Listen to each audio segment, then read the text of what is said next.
আহ্বান জানাবো রুমিন ফারহানা, ব্রাহ্মণবাড়িয়া 2 মিনিটে বলবেন। মাননীয় স্পিকার, আপনাকে অসংখ্য ধন্যবাদ। মাননীয় স্পিকার, এই আইনটিতে সংশোধন আনা হয়েছে কারণ জুয়া সংক্রান্ত অপরাধের জন্য আলাদা একটি আইন এসছে। মাননীয় স্পিকার, আমার বক্তব্য সাইবার প্লেসে নারীর সুরক্ষা নিয়ে। মূলত সাইবার স্পেসটা আইন করে নিরাপদ রাখবার যেই প্রাথমিক উদ্দেশ্য ছিল সংসদের, সেটা হচ্ছে এই স্পেসটাকে নারীর জন্য একটা নিরাপদ স্পেস হিসেবে তৈরি করা। কিন্তু আমরা যারা রাজনীতি করি কিংবা যারা পাবলিক ফিগার কিংবা যারা নোন ফেস, আমাদেরকে প্রতিনিয়ত সাইবার হ্যারাসমেন্ট, সাইবার বুলিং এবং নানান রকম সাইবার অপরাধের শিকার হতে হয়। তথ্য প্রযুক্তি উন্নত হচ্ছে মাননীয় স্পিকার, অস্বীকার করবার কোনো উপায় নাই।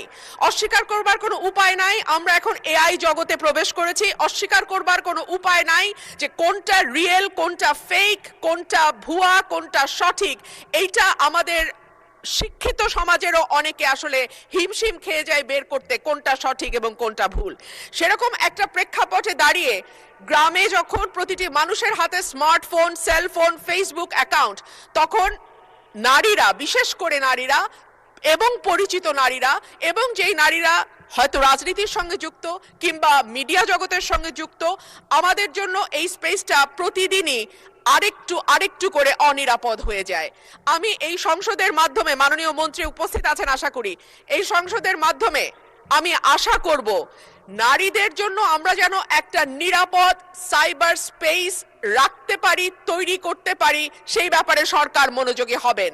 এবং রাজনৈতিক দলগুলোর প্রতি আমার অনুরোধ থাকবে, নারীরা যেই দলেরই কর্মী হোক না কেন কিংবা যেই দলেরই সমর্থক হোক না কেন, তাকে হ্যারাস করা অনলাইনে আপাত দৃষ্টিতে আপনাদের জন্য বিরোধী মতে যারা আছেন আনন্দদায়ক হতে পারে, কিন্তু সেটা বুমেরাং হয়ে আপনাদের দিকেই ফিরে আসবে। মাননীয় সদস্য মোহাম্মদ আমির হাফজা, কুষ্টিয়া 2 মিনিট। আসসালামু আলাইকুম। মাননীয় স্পিকার, সাইবার সুরক্ষার সংশোধনী বিল 2026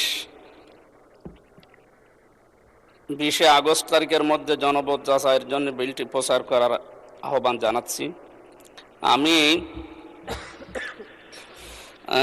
আজ 4 মাস হতে চলছে সরকারের বয়স, আজ পর্যন্ত মাননীয় স্বরাষ্ট্রমন্ত্রীকে কোনো বিষয়ে ধন্যবাদ জানাইনি। আজকে আমি মন থেকে ধন্যবাদ জানাচ্ছি এই বিলটি মাননীয় মন্ত্রী নিয়ে আসার কারণে। কারণ এ বিলের উদ্দেশ্য, কারণ এর সাথে নীতিগতভাবে আমি মন্ত্রীর সাথে একমত।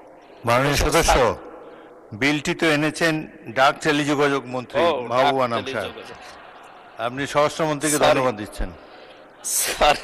সরি মাননীয় স্পিকার,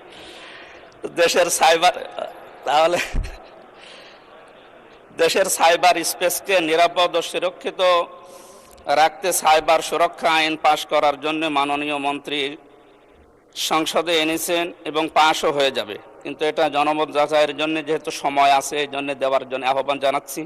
এখানে কোরআন হাদিসের যে বিষয়গুলো এই সাইবারের বিষয়ে আমরা পেয়েছি, তার ভিতরে সূরা নিসার 149 নম্বর আয়াতে আল্লাহ রাব্বুল আলামিন এ বিষয়ে বিস্তারিত ব্যাখ্যা দিয়েছেন। ইন তুবদু খায়রান আও তুখফুহু আও তাফু আন সুইন ফাইনাল্লাহা কানা আফুওয়ান কাদিরা।